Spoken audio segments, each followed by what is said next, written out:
Hello everyone, it's Old Guardian here. In this Hearthstone Mercenaries coin farming and bounty guide, I'm going to take a look at normal Avalanchan from Winterspring, which is the bounty you farm in order to get Ragnaros coins. You can also use this to gain Natalie Seline coins, but the main target is Ragnaros, an excellent mercenary, great for PvE farming and also good in PvP. Generally, if you want coins for a specific mercenary, if you already own the mercenary, you want to grind tasks. And then when you're at task 18 for that mercenary, you don't take that task 18 to your log, you fill your log with tasks for other mercenaries, you keep farming tasks, but when you're offered a task, you pick the mercenary, and because your log is full, you're going to get 15 coins in compensation. Alternative, you have already completed all 18 tasks for a mercenary, then you can farm early bounties solo with that mercenary, so you will always get coins for that mercenary from the guaranteed slot. But if you don't own a mercenary yet, the primary way to get coins is still to farm tasks, because you get random coins for lots of mercenaries, it gives you the most overall coins. So eventually you will get all mercenaries simply by farming tasks. But if you want a specific mercenary faster, then you want to farm the bounty that can have coins for that mercenary as an additional reward. And for Ragnaros, that is Avalanchan. I have extensively tested the Avalanchan bounty to determine the best possible group for farming it. The first question is whether you want to do normal or heroic, and in the case of Avalanchan, heroic takes so much more time that the additional coins you get in reward are not worth it. So if you want to farm this, you want to farm this on normal. Ironically, Avalanchan has weakness to fire, so a fire comp would be very effective at farming this, but we're farming this to get Ragnaros, so using Ragnaros to farm Ragnaros seems kind of counterintuitive. You can use Fire Comp, it's still pretty good. If you run with Antonidas and you run Barongeddon, you can add a third AoE character like Millhouse, and they can get the job done. However, without Ragnaros, my favorite comp for farming this specific bounty is the Holy Comp. For the battles that lead to Avalanchan, I would use Cirella, Velen, and Anduin. Cirella can take away attack from the most dangerous opponent, and thus protect Anduin and Velen a little bit. Then Velen goes with the double effect, and Anduin with 2 Holy Novas. And you will be able to progress both very safely and very effectively. Then for the boss fight at Avalanchan, you can keep Cirella if you want, but that one is more effectively done with Anduin, Velen, and Uther, because Uther's Avenging Wrath in combination with Anduin's Holy Nova makes short work of the boss encounter. If you go with the Holy Comp, these 4 mercenaries are all you need, you can fill the rest of 2 slots with whatever. If you go with Fire, there is a tiny risk of Geddon dying at some point, and Geddon is pretty important for you. But Antonidas, Geddon, Millhouse, maybe Varden, just fill in with AoE and you will also be fine. If you don't have any expensive mercenaries and you want to complete the Avalanchan bounty, I also tested the best budget build. And the best budget build in this one, like in so many other bounties, is just this one. Use Cariel, Cirella, and Samuro to progress through the fights. Cariel protects the others, Cirella takes away attack from the most dangerous opponent, and Samuro deals the damage. And when you arrive at the boss, you want a lot of single target damage typically, and at that point, Anacondra, Guff, and Brukan can handle the job. Finally, I have included sample gameplay into this guide to show you exactly how these various comps function in this bounty. So there's budget climbing, the budget boss skill, Antonidas and Geddon on the climb, Antonidas and Geddon killing the boss, and then the holy comp, both climbing and killing the boss. Happy farming, and I hope you will have your Ragnaros soon. Look at their puny little health totals.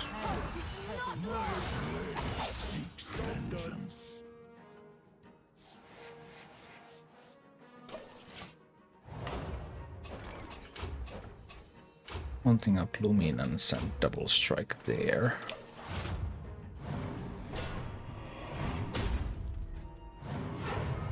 Maybe I should have brought the taunt gear. I could soften up the opponents a little bit more.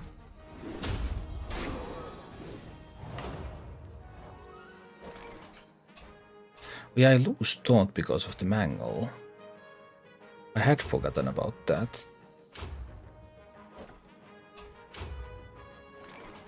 But it's all good.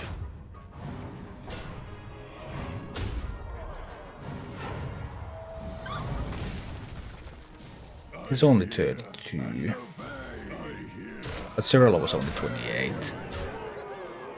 It's all good. That's all good too.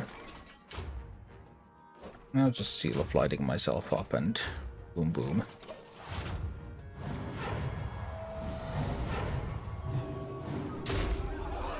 But yeah, I guess I should have brought the taunt equipment. Can you change gear during? It does work. It does work. You can change the gear. Yeah, I had forgotten the Seal of Light on after doing other things. Can I do an Agon Golf Brukan? Let's give it a go.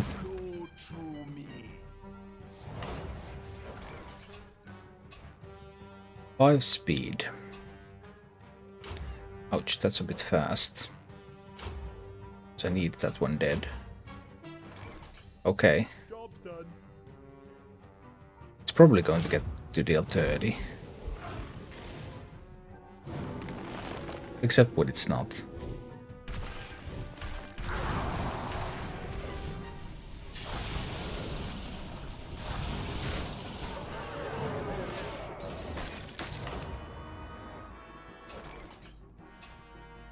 That will damage to my Goth.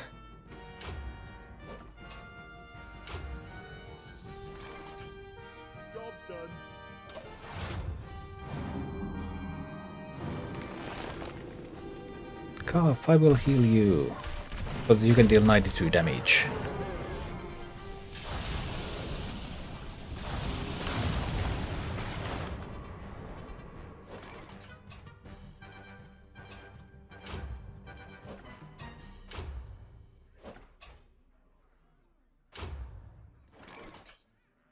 Like this, so that we ensure that even if something...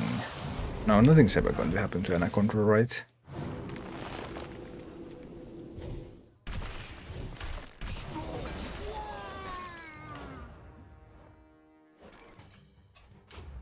Anaconda can just heal herself.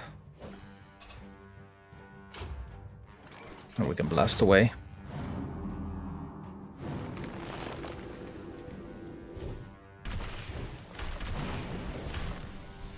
I guess the Nature Squad just works. They just work.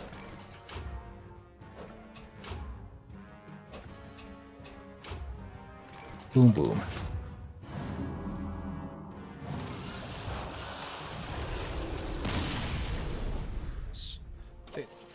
I don't have Jaraxxus, so I haven't been able to test that yet. Hi Mika.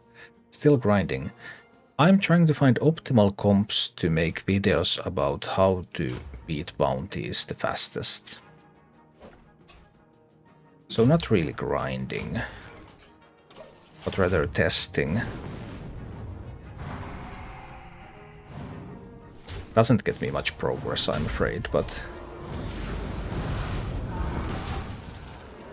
it is far more interesting.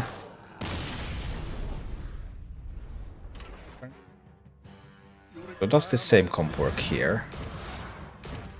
Can I bring Natalie here?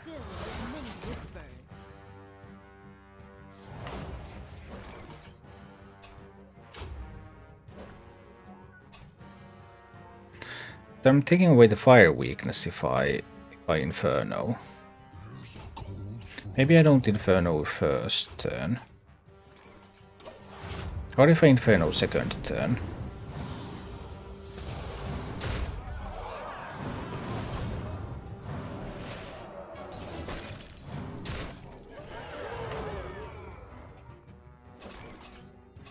What if I go to Inferno this turn?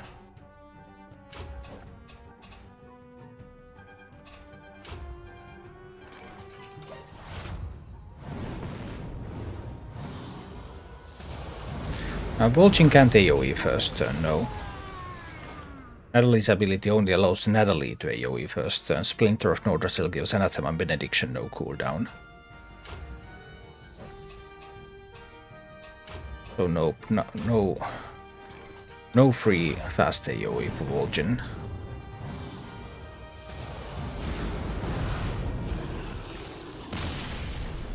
But this was now with all those fire damage buffs.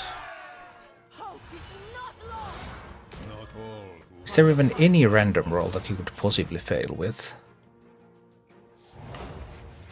So the next interesting question would be, well, can they farm Heroic too? Firegum is just best for PvE farming. It depends on the bounty. It absolutely depends on the bounty. For the current task grinding, that level, even on heroic, yeah, fire comp is by far the best. But when you get into these, when you get to the range where you can't one-shot stuff on turn 1 anymore, you probably could one-shot these with Rag, right? But that would kind of defeat the purpose, because we're trying to figure out how to farm Rag for Rag most effectively. But what if I just bring the Holies? Now I don't care about the fire weakness, because I have no fire damage here anyway.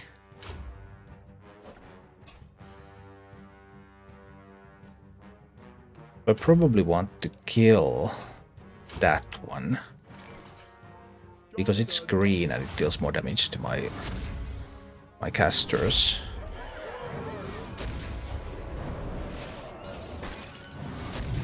Just random X a bunch of times. Yeah. And bring some things. About Blackrock. Oh, that was sweet. Do you think more heroes will come out next expansion? At some point, absolutely, there will be more heroes.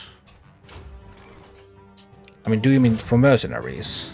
Well, more heroes are coming next week with the mini set already. First heroes are coming already then. And like here, there should be. There's actually down to just 30. Can something bad happen to my poor router? Job's done.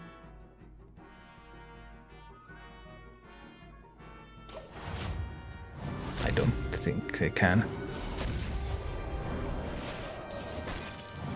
Anduin is one of the easiest mercs to farm. Very, very fast to farm.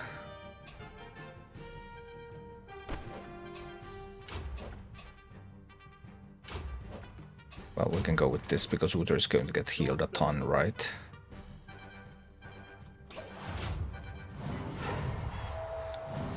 Is Anduin good in comp? Some of the holy comps are very strong at killing, like, PvE bosses, and there are comps that use Anduin Velen in PvP as well. Thank you for watching. If you enjoyed the content, please click the like button, subscribe to my channel, and check out my Twitch channel.